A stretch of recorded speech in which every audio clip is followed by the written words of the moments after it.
So, what is your dream job? And what steps are you taking to make it a reality?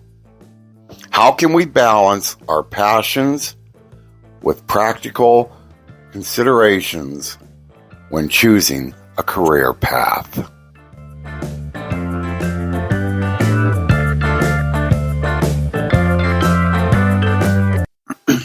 Hi there, everyone, and welcome back to the Joy Without Justification podcast. We are your one-stop spot for finding peace, purpose, and presence. No explanation is needed. I'm your host, Denny. And I'm Dan.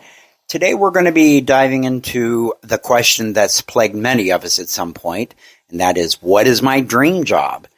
And finding a career that aligns with your passions and skills can feel like finding a unicorn, but it's definitely achievable. Yeah, it is achievable. I mean, we've all, at one time or another, gone through different career paths, even just switched jobs, staying in the same career or whatever, but you went from maybe one type of job in that path to another area in that same path. But trying to find that dream, hopeful job. But what is the question you have to ask yourself? What is it about the job you left that made you want to go to that other job? Yeah. And why did you think that other job might be better? And is it? Yeah. Well, I know I've left jobs because I was unhappy. Usually it's because I felt undervalued or I was working a lot. I would always have really good reviews and stuff, but there was no way for me to grow. So I would leave jobs for maybe growth and find out that I still wasn't in the job I wanted. So I was in retail for 38 years. I was in, management and all that kind of thing. So leaving from one retailer to another, I was leaving because I wasn't happy over here, but really, I just didn't like retail. Well, I mean, but what reasons, think about it, what reasons do people leave other jobs for? You're not making enough money. Yeah, definitely. Drama on the work place is a lot of the big thing. Yeah. Whether it's drama about you, drama about someone else, drama from someone else that they sucked you into. Yeah. Yeah. And, is that other job, though, going to be any better? Right. Even if you go to another job for the money, you're still going to have drama. There is always going to be drama somewhere. Listen, always. I've went to jobs for more money and absolutely hated them. Sometimes money's not worth your peace of mind either. Yeah. So that's a whole other thing. You've really got to dig in. One thing I learned is if there's turnover, there's a reason there's turnover. Yeah, for sure.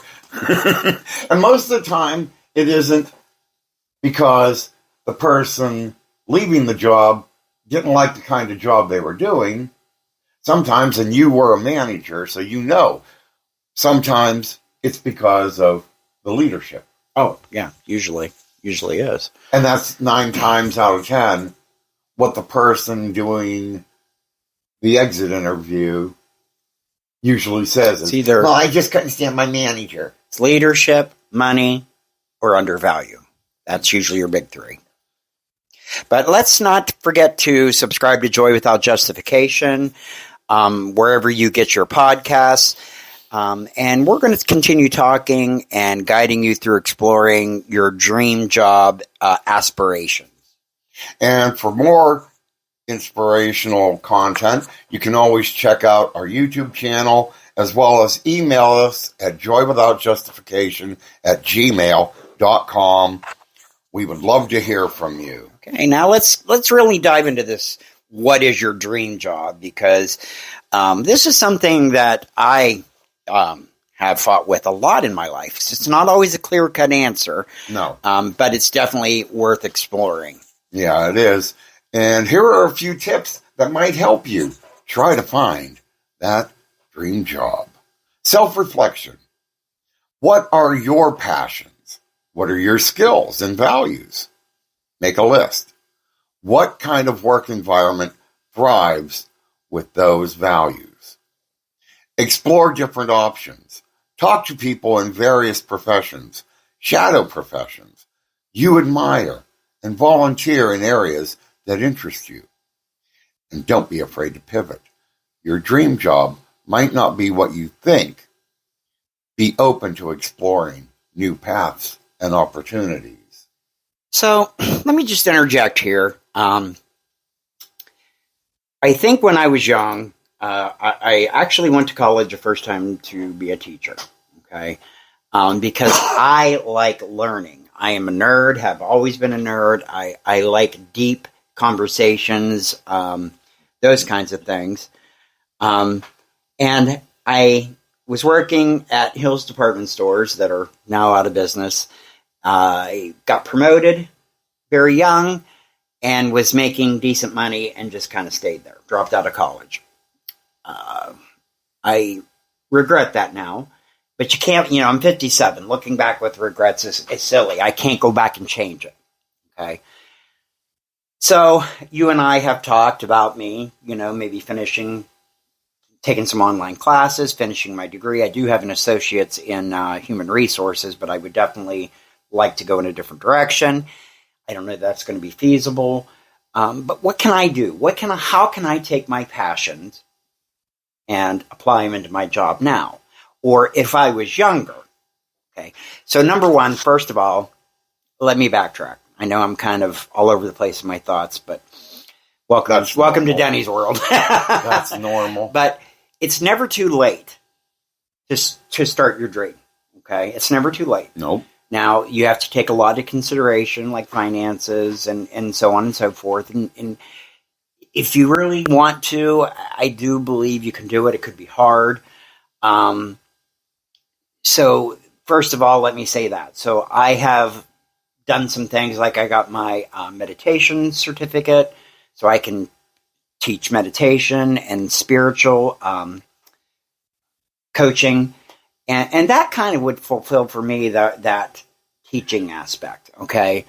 My job now is I'm a sales rep, and I'm in hospice sales, so that sounds gloomy, but what it really is educating medical people and potential patients on the proper way to view hospice, okay? So that's kind of how I incorporate my desire to be teaching and for education. I continue to try to force myself to learn all about my job and new ways of presenting material and so on and so forth. So first of all, to me, you've got to really dig down and find out what you're passionate about. Wouldn't you agree? Definitely. Your passion for the job you're doing, first of all, has to be a number one priority. Okay. I mean, when I got into the medical field as a nurse's aide, I did it because for, 7-8 years before that, I had worked as an EMT. So I'd always enjoyed that little part of being somewhat in touch with the medical part of life. Yeah. And it's something I had a passion for. I enjoyed doing. Mm-hmm. Spending time with patients that maybe didn't have families or whatever coming in. But again, it's not one of those big paying careers. Right. I mean, yeah, there are nurses' aides out there that are probably making a hell of a lot more than I did. But that's also one of those jobs that touches on one of the aspects that we've talked about of people wanting to find a different career, is that dream job. Yeah. Any job will promise you, oh, you're going to get this, and you're going to get this, and you're going to be paid this, and it's all going to be Sunshine. Sunshine. Yeah. But medical is one career where I found you have those people that bring that drama about.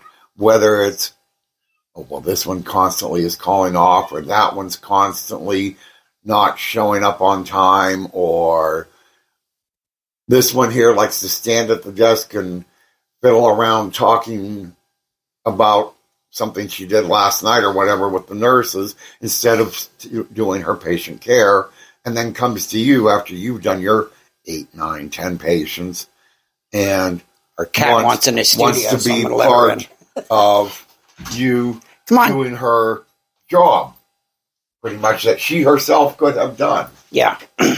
So, like I said before, you're always going to have drama somewhere. There's always going to be some sort of drama, no matter what job you think you want to do. Right. Well, and I think drama is just anywhere there's 2 or more people together, there's just drama. That's just the way it is. Yeah. But what do you say to that person that they just didn't seem to have a lot of breaks in life? They maybe come from, a poor family, didn't have the opportunities that a lot of people get, so college was not something that they could grab onto right away, or and maybe they have a family now and they think, I can't go back now, but they're so miserable and they have this burning passion for whatever. Let's talk with medical. Maybe there's a girl that's an aide and she wants to be a nurse. Okay, because that's what she's always wanted to do, but she just didn't have the opportunity to get into school, whatever. Well, a lot of places will pay for you if you want to further your education and your path in that career field. Medical is one of them. Even when I worked at hospice, yeah, you could go to school and learn to be a nurse if you wanted to. Yeah. Yeah. So you're always given that possible chance to further yourself. Yeah. So I guess what I'm saying is when it doesn't seem like you can't do it just yet, what's your advice? Stick to what you do. Put your passion into at least what you're doing. When the time is right, that good job may show up. Who knows? When the time, if it ever comes, put your passion to that job. Your dream job is only what you make it to be. It could be the job you're doing right now. Yeah. It may be the crappiest job out there, but you are the only one in control of how that job So you're saying it's a frame of mind. It's the way you're looking at it. Yeah. Okay. So how do you convince yourself to like or find that passion within something you're doing? Number one, don't give in to the drama. I was very big at that. I never gave in to drama on the job. And just tell yourself, look, this may not be the perfect job, but it's paying the bills. Yeah. Yep, that's true. So be grateful. Yeah. Be grateful for everything. I know it's hard. I had a job one time I absolutely loathed. And it was a bad situation. I had to walk to work and everything, but I tried to practice gratitude. And when you practice gratitude, it kind of changes your mindset. And then I was able to not focus on misery, and slowly I was able to get myself out of that situation and into something better. And we're kind of getting close to the end of our time here on this subject, and I'd like to retouch this later on, maybe. Absolutely. We'd like to hear from our listeners too. Please send us a comment, email. What do you think? How do you cope with working in today's world where pay is horrible and you're miserable? What do you do to make it worth your while? How do you find that passion inside of a job? And on that note, email us. We'd love to hear what your dream job is. So until next time, join us when we will be talking about a cooking event. How cooking brings me joy. Okay. So on that note, everyone, have a great day. Go out there, enjoy life. Peace out.